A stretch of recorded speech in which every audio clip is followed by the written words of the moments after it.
H16 news ಅರ್ಥಾತ್ ಹೇ ಸಿದ್ದರಾಮಯ್ಯಗೆ ಸ್ವಾಗತ. ನಾನು ನಿಮ್ಮ ಎಂ ಮಲ್ಲಪ್ಪ ಜೋತಾವರ. ಆದ್ಮೇಲೆ ಒಂದು ರೀತಿಯಿಂದ ರೈತ ಸಂಘ, ರಾಜ್ಯ ರೈತ ಸಂಘ ದಿನಕ್ಕೆ ತನ್ನ ಒಂದು ಏನಪ್ಪ ಅಂದ್ರೆ ಬಾಹುಗಳನ್ನು ಚಾಸ್ತಾ ಇದೆಯಾ ಅನ್ನುವಂಥದ್ದು ಇವತ್ತೊಂದು ಪ್ರಶ್ನೆ ಮಾಡಬೇಕಾಗಿದೆ. ಯಾಕಂದ್ರೆ ಈಗಾಗಲೇ ಒಂದು ಆ ದಿಶೆಯಲ್ಲಿ ದಿಟ್ಟ ಹೆಜ್ಜಿಟ್ಟಿರುವಂಥ ಶಶಿಕಾಂತ್ ಗುರೂಜಿ ಪಡಸಲಿಗೆ ಅವರು, ಅದೇ ಕಾಲಕ್ಕೆ ಅವ್ರ ಜೊತೆಗಾರರಾದಂಥ ನಮ್ಮ ಚುನಪ್ಪ ಪೂಜಾರವರು ಒಳ್ಳೆಯ ಹೆಜ್ಜೆಗಳನ್ನ ನಡೀತಾ ಇದ್ದಾರೆ ಅಂತ ಅನ್ನಿಸ್ತಾ ಇದೆ. ಯಾಕಂದ್ರೆ ಈ ಆಲ್ರೆಡಿ ಅಲ್ಲಲ್ಲೇ ರೈತರ ಜೊತೆ ಭೇಟಿಯಾಗಿ ಅವ್ರ ಸಮಸ್ಯೆಗಳು ಕೇಳ್ತಾ ಸ್ವತಃ ರೈತರಾಗಿಯೂ ಆ ಸಮಸ್ಯೆಗಳನ್ನ ಅನುಭವಿಸಿ ಒಂದು ಅದರಲ್ಲೂ ಗುರುಲಾಪುರದಲ್ಲಿ ಯಶಸ್ಸನ್ನು ಪಡೆದ ನಂತರ 3,300 ರೇಟನ್ನು ಪಡೆದ ನಂತರ ಇವತ್ತು ಮತ್ತಷ್ಟು ರಾಜ್ಯವ್ಯಾಪಿ ಇವರಿಬ್ಬರ ಹೆಸರು ಕೇಳಿ ಬರ್ತಾ ಇದೆ. ಜೊತೆಗೆ ಅವ್ರ ಜೊತೆಗಾರರು ಬರ್ತಾ ಇದ್ದಾರೆ.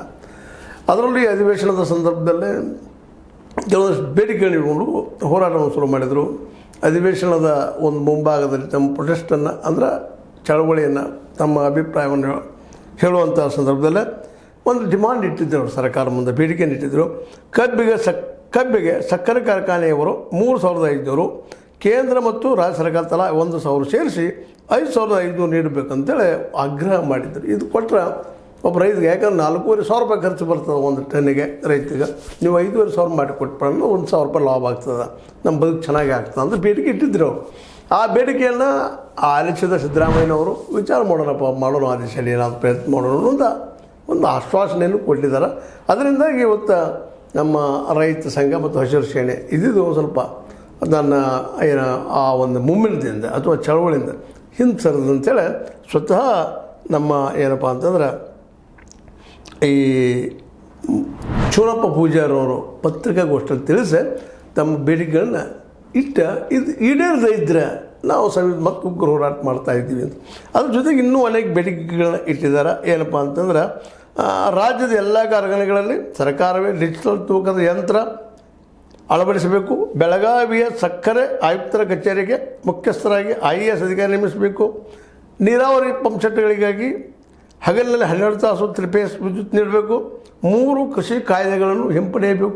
ಕಾನೂನು 3 ಕೃಷಿ ಕಾಯ್ದೆಗಳನ್ನು ಹಿಂಪಡೆಯಬೇಕು. ಬೆಂಬಲ ಬೆಲೆ ಯೋಜನೆಯಡಿ ಮೆಕ್ಕೆಜೋಳ ಖರೀದಿ ಪ್ರಕ್ರಿಯೆಯಲ್ಲಿ ರೈತರಿಗೆ ಆಗುತ್ತಿರುವ ಸಮಸ್ಯೆಗಳನ್ನು ಬಗೆಹರಿಸಬೇಕು. ಖರೀದಿಗೆ ನಿಗದಿಪಡಿಸಿದ ಮಿತಿ ಪ್ರಮಾಣ ಹೆಚ್ಚಿಸಬೇಕು. ರಾಜ್ಯದಲ್ಲಿ ಹೆಚ್ಚಿನ ರೈತರು ಹೈನುಗಾರಿಕೆ ಅವಲಂಬಿಸಿದ್ದಾರೆ, ಹಾಗಾಗಿ ಹಾಲಿನ ಖರೀದಿ ದರ ಹೆಚ್ಚಿಸಬೇಕು. ಈಗ ಹಲವು ಸಮಸ್ಯೆಗಳನ್ನು, ತಮ್ಮ ರೈತರಿದ್ದ ಸಮಸ್ಯೆಗಳನ್ನು ಈ ಸಿದ್ದರಾಮಯ್ಯ ಜೊತೆಗೆ ಹಂಚಿಕೊಂಡು ಇವೆಲ್ಲ ಈಡೇರಿಸ್ಕೊಡ್ರಿ, ಇಲ್ಲಾಂದ್ರೆ ನಾವು ಹೋರಾಟ ಮಾಡ್ತೀವಿ ಅನ್ನೋಂಥ ಮಾತನ್ನು ಮಾತಾಡಿದ್ದಾರೆ. ಅಡ್ಡಿಲ್ಲ, ಒಳ್ಳೆ ಡೆವಲಪ್ಮೆಂಟು ಮತ್ತು ಎಲ್ಲ ಕಡೆ ಭೇಟಿ ಆಗ್ತಾರೆ, ರೈತರನ್ನ ಜಾಗೃತಿ ಮಾಡ್ತಾ ಇರುವಂಥ ಕೆಲಸ ಬಹಳ ಪ್ರಮುಖವಾದದ್ದು, ಭಾಳ ಒಳ್ಳೆಯ ಕೆಲಸ. ಇದೆಲ್ಲ ಸರಿಯದ. ಇದರಲ್ಲಿ ಸರ್ಕಾರ ಎಷ್ಟು ಮಟ್ಟಿಗೆ ಸ್ಪಂದನೆ ನೀಡ್ತದೆ, ಎಷ್ಟರ ಮಟ್ಟಿಗೆ ಮಾಡ್ತದ, ಯಾಕಂದ್ರೆ 5,500 ರೂಪಾಯಿ ಕೊಡಬೇಕು ನೀವು ಡಿಮಾಂಡ್ ಮಾಡಿದಿರಿ. ಸ್ವತಂತ್ರವಾದ ಮೀಡಿಯಾಗೆ ಬೇಕಾಗಿರುವುದು ಸ್ವತಂತ್ರ ಧ್ವನಿ. ಆ ಸ್ವತಂತ್ರ ಧ್ವನಿ ಉಳಿಸಲು ನೀವು ಮಾಡಬೇಕಾದದ್ದು ಇಷ್ಟೇ. ಅದೇನಪ್ಪಾ ಅಂತಂತಂದ್ರೆ ನಿಮ್ಮ ಕೈಲಾದಷ್ಟು ಸಹಾಯ ಈ ಚಾನಲ್ಗೆ ಮಾಡಿ ಹಾಗೂ ನಿಮ್ಮ ಧ್ವನಿಯನ್ನು ಕಾಪಾಡಿಕೊಳ್ಳಿ. ಅವರು ನೋಡೋಣ ಮಾಡೋಣ ಅಂತ ಹೇಳಿದ್ದಾರೆ. ಮತ್ತು 5,500 ಕೊಡ್ತಾರೋ ಅನ್ನೋದು ನಾವೆಲ್ಲ ಇವತ್ತು ಹಗಲುಗಳನ್ನು ಕಾಣಬೇಕಾಗಿದೆ ಅಷ್ಟೇ. ಬಟ್ ಬೇಡಿಕೆ ಇಟ್ಟಿದ್ದು ತಪ್ಪಲ್ಲ. ಅದು ನಾವಿಲ್ಲಿ ಹೇಳುವಂಥದ್ದು ಏನಪ್ಪ ಈ ಸಂದರ್ಭದಲ್ಲ, ಇದು ಒಂದು ಕಡೆ ನಡೀಲಿದು ಮೂಮೆಂಟು, ಭೇಟಿ ಆಗೋದು, ಮಾತಾಡೋದು, ಸರ್ಕಾರಕ್ಕೆ ಮತ್ತು ಸರ್ಕಾರ ನಿಮ್ಮ ಮಾತನ್ನು ಕೇಳ್ತಾ ಇದೆ. ಯಾಕಂದ್ರೆ ನೀವು ಹೊರಟಿದ್ದು ಗಾಂಧೀಜಿಯವರ ಅಸಹಕಾರ ಚಳವಳಿ ಮೂಲಕ ಹೊರಟಿದ್ರಿ. ಉಗ್ರ ಚಳವಳಿ ಅಂತಲ್ಲ, ಉಗ್ರನ ಹೇಳ್ತೀರಿ ಅಷ್ಟು ನೀವು ಬಾಯಿಲ್ಲ. ಆದರೆ ಇಲ್ಲಿ ಮದ್ದು ಗುಂಡುಗಳ ಹೋರಾಟ ಇಲ್ಲ, ಘೋಷೆ ಹೋರಾಟ ಇಲ್ಲ, ಯಾವುದೂ ಇಲ್ಲ. ಮಾತುಕತೆ ಮೂಲಕ ನಮ್ಮನ್ನು ನಾವು ತೋರಿಸುವಂಥ ಕೆಲಸ. ಜೊತೆಗೆ ನಿಮ್ಮ ಶಕ್ತಿ ಇನ್ನೂ ಹೆಚ್ಚಿಸ್ಕೊಳ್ಬೇಕಾಗಿದೆ, ಭಾಳ ಮಹತ್ವದ ಇದೆ ಅಂದರೆ. ಯಾಕಂದ್ರೆ ಪ್ರೊಫೆಸರ್ ನಂಜನಸ್ವಾಮಿಯವರಾಗಿರ್ಬೋದು ಅಥವಾ ನಮ್ಮ ಬಾಬಾಗೌಡ ಪಾಟೀಲ್ ಆಗಿರ್ಬೋದು ಅಥವಾ ಹಿಂದಿನ ನಮ್ಮ ರೈತ ನಾಯಕರು ಅಧಿಕಾರ ಹಿಡಿಬೇಕು, ಅಧಿಕಾರ ಹಿಡಿದ್ರೆ ಬೇಕಾದ್ರೆ ಚೇಂಜ್ ಮಾಡ್ಬೋದು ಅನ್ನುವಂತಹ ಒಂದು ಮನೋಸ್ಥಿತಿ ಅವರಿದ್ದರು. ಆ ದಿಶೆಯಲ್ಲಿ ಪ್ರಯತ್ನ ಮಾಡಿದ್ರು. ಆದರೆ ಏನೋ ಚೂಕಾಗೋಗ್ಬಿಡಿತು, ಅದಾಗಲಿಲ್ಲ. ಒಂದು ಮೂಮೆಂಟ್ ಇಡೀ ರೈತ ವ್ಯಾಪಿ ಆಗಲಿಲ್ಲ. ಇನ್ನೂರು ಸಮುದಾಯಗಳನ್ನು ತನ್ನೊಳಗೆ ತೋಳೋಲೆ ಅಪಯಶಸ್ಸಾಯಿತು ಅಂತ. ಅದ್ರ ಹಿಂದೆ ಅನೇಕ ಕಾರಣಗಳಿದ್ದಾವೆ, ಒಂದಂತಲ್ಲ. ಯಾಕಂದರೆ ಇಲ್ಲಿ ವ್ಯಾಪಾರಿ ವರ್ಗ, ಇಲ್ಲಿ ಅಧಿಕಾರಶಾಹಿ ವರ್ಗ, ಇಲ್ಲಿ ರಾಜಕೀಯ ವರ್ಗ, ನಾವು ತಿಳ್ಕೊಂಡು ಸ್ವಲ್ಪದ ಅವರು ವ್ಯಕ್ತಿಗಳಲ್ಲ ಅನ್ನೋದು ನಮಗೆ ಗೊತ್ತಿರಬೇಕಾಗಿದೆ. ಯಾಕೆಂತಂದ್ರೆ ವ್ಯಾಪಾರಿ ವರ್ಗದವರು ತಮ್ಮ ವ್ಯಾಪಾರ ಸ್ವಲ್ಪ ವಿಚಾರ ಮಾಡೋರು. ಇವತ್ತು ನೋಡ್ರಿ, ಮಿಡ್ಲ್ ಮ್ಯಾನ್ ಅಂದರೆ ದಲಾಲಿ ಮಾಡುವಂಥ ಜನ, ಅವ್ರ ಬದುಕದ. ಅವ್ರ ಬದುಕಿಗೆ ನಾವು ರೈತರು ಮೂವ್ಮೆಂಟ್ ಮಾಡೋದ್ರಿಂದ ಮಾರ್ಕೆಟ್ ತೆಪ್ಪೆ ರೈತರಿಗೆ ಹೋದ್ರೆ ನಮ್ಗೆ ಲಾಸ್ ಆಗ್ತದೆ, ಭಯ ಅವ್ರಿಗೆ ಕಾಡ್ತಿರ್ತದೆ.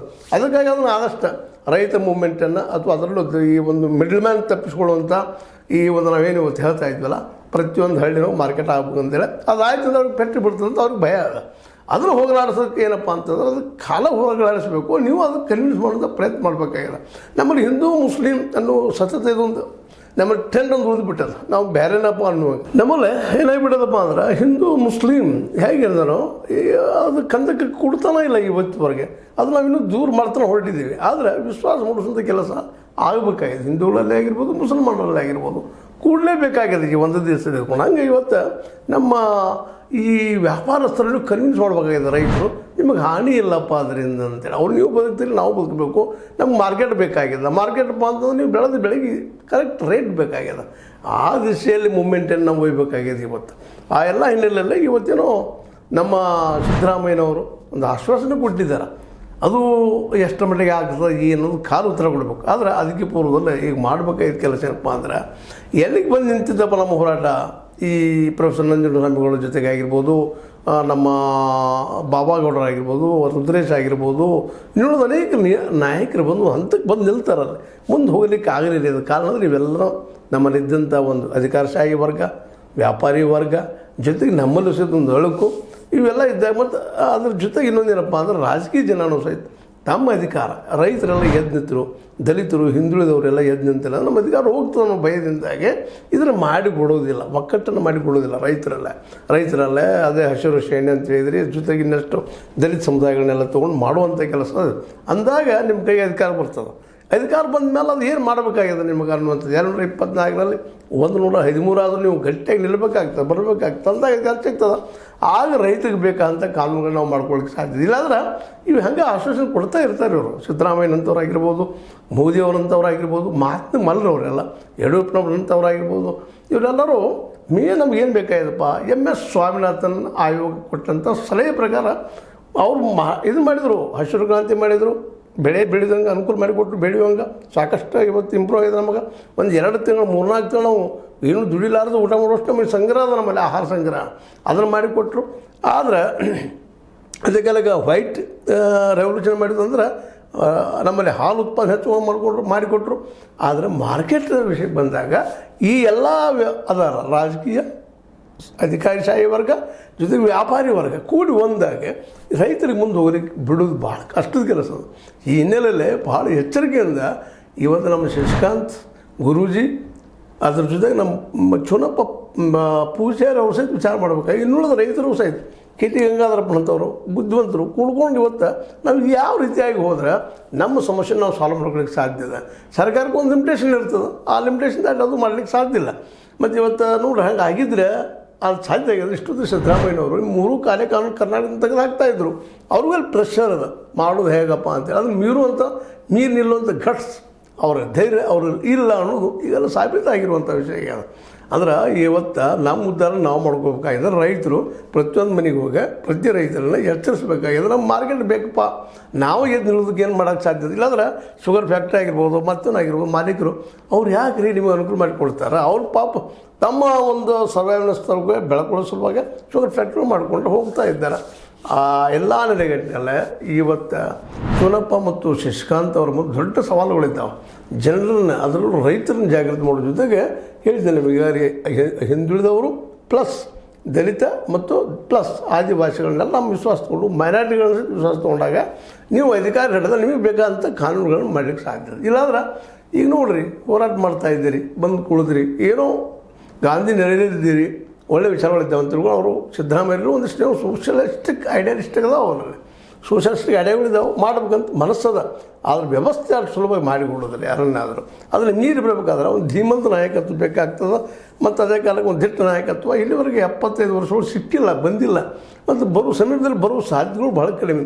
ಅಂದರೆ ಎಲ್ಲಿಂದ ಬರಬೇಕು, ನಾವು ಒಳಗಿಂದ ಬರಬೇಕು. ಇವತ್ತು ಪವಾಡ ಪುರುಷ ಬರಬೇಕಾದ್ರೆ ಮೇಲಿಂದ ಯಾರು ಬರೋದಿಲ್ಲ, ಇಲ್ಲ ಅವ್ರನ್ನ ಇಲ್ಲಿಂದನೇ ಅಭ್ಯಾಸ ಮಾಡಿ ತಿಳ್ಕೊಂಡು ಪವಾಡ ಪುರುಷ ಆಗ್ತಾರೆ. ಇವತ್ತು ಗಾಂಧೀಜಿ ಸ್ವತಂತ್ರ ಸಿಗುವಲ್ಲಿ ದೊಡ್ಡ ಪವಾಡ ಪುರುಷರು ಯಾಕಾದ್ರಪ್ಪ, ಇಲ್ಲೇ ಹುಟ್ಟಿಲ್ಲೇ ಬೆಳೆದವರು ಅವರು ನೋಡಿದರು, 2 ಕಡೆ ಸಮೇತ ಗೊತ್ತಾಯಿತು. ಕೊನೆಗೆ ಅವರು ವಿಚಾರ ಮಾಡಿ ಅಹಿಂಸೆ ಹಿಡ್ಕೊಂಡು ಹೋದ್ರೆ, ಚಳವಳಿ ಸತ್ಯಾಗ್ರಹ ಮೂಲಕ ಹೋದ್ರೆ ನಾವು ಗೆಲ್ಲಬಲ್ಲಿವಿ ಅಂತ ತಿಳ್ಕೊಂಡ ಇನ್ನು ಆರ್ಥಿಕ ರಿಲೇಟೆಡ್ ಅನೇಕ ವಿಚಾರಗಳನ್ನು ಹೇಳಿದರು. ಆದರೆ ನಮ್ಮವ್ರು ಕೇಳಲಿಲ್ಲ. ಹೀಗಾಗಿ ಇವತ್ತಿನ ಅನೇಕ ಆರ್ಥಿಕ ಅಧ್ವಾನಗಳಿಗೆ ಸ್ವತಃ ನಾವು ಕಾರಣ. ಇವತ್ತು ರೈತರು ಯಾತ್ರೆ ಹೋಗ್ಬೇಕಾಗಿದೆ, ಗಾಂಧೀಜಿಯವ್ರು ಇಟ್ಟಂತೆ ಹೆಜ್ಜೆಲಿ ನಾವು ಹೋಗ್ಬೇಕಾಗಿದೆ.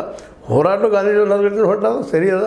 ಅದಕ್ಕೆ ಇವತ್ತು ನಮ್ಮ ಪೊಲೀಸ್ ಇಲಾಖೆ ಆಗಿರ್ಬೋದು, ಅದೇ ಕಾಲಕ್ಕೆ ನಮ್ಮ ಸರ್ಕಾರ ಆಗಿರ್ಬೋದು, ಪ್ರೀತಿಯಿಂದ ಈ ಚುನಪ್ಪ ಮತ್ತು ಶಶಿಕಾಂತ್ರ ಹೋರಾಟವನ್ನು ಬೆಂಬಲಿಸ್ತಾ ಇದೆ. ನಿಮ್ಮ ಮಾತನ್ನ ಕೇಳ್ತೀವಪ್ಪ ಅಂತ ಹೇಳ್ತಾ ಇದೆ. ಇದರ ಅರ್ಥ ಅವರು ಪೂರ್ತಿ ಕೇಳ್ತಾರಂತಲ್ಲ, ಆದ್ರೆ ತಮಗೇನು ಸಾಧ್ಯ ಅಷ್ಟು ಲಿಮಿಟೇಷನ್ಗಳು ಮಾಡ್ತಾರೆ. ಶಿವಾನಂದ ಪಾಟೀಲ್ ಆಗಿರ್ಬೋದು, ಜೊತೆಗೆ ನಮ್ಮ ಸಿದ್ದರಾಮಯ್ಯನವರು ಆಗಿರ್ಬೋದು, ಇನ್ನುಳಿದವರು ಸಹಿತ ಆ ಎಲ್ಲ ನೆಲೆಗಟ್ಟಿನಲ್ಲೇ ಇವತ್ತು ಮತ್ತು ಮರಳಿ ವಿಚಾರ ಮಾಡುವಂಥದ್ದು ಏನಪ್ಪ ಅಂತಂದ್ರೆ, ಈ ನಮ್ಮ ರೈತ ಹೋರಾಟಗಾರರು ಮತ್ತು ಹಸಿರು ಸೇನೆಯವರು ರೈತರನ್ನ ಎಬ್ಬಿಸುವಂಥದ್ದು ಮತ್ತು ಪ್ರತಿ ಹಳ್ಳಿಗೂ ಗೋಡೌನ್ ಮಾಡಿಸ್ಕೊಡುವಂಥ ಕೆಲಸವನ್ನು ಮಾಡಿಸೋದು, ಇವೆರಡು ಮಾಡಿದರೆ ಮ್ಯಾಕ್ಸಿಮಮ್ 80% ಗೆದ್ದಂಗೆ ಆಗ್ತದೆ. ಮತ್ತು MS ಸ್ವಾಮಿನಾಥನ್ ಆಯೋಗದಂತೆ ನಮಗೆ ನೀವು ಅನುಕೂಲ ಮಾಡಿ ಕೊಡ್ರಿ ಅಂತ ಕೇಳಬೇಕಾಗ್ಯದ.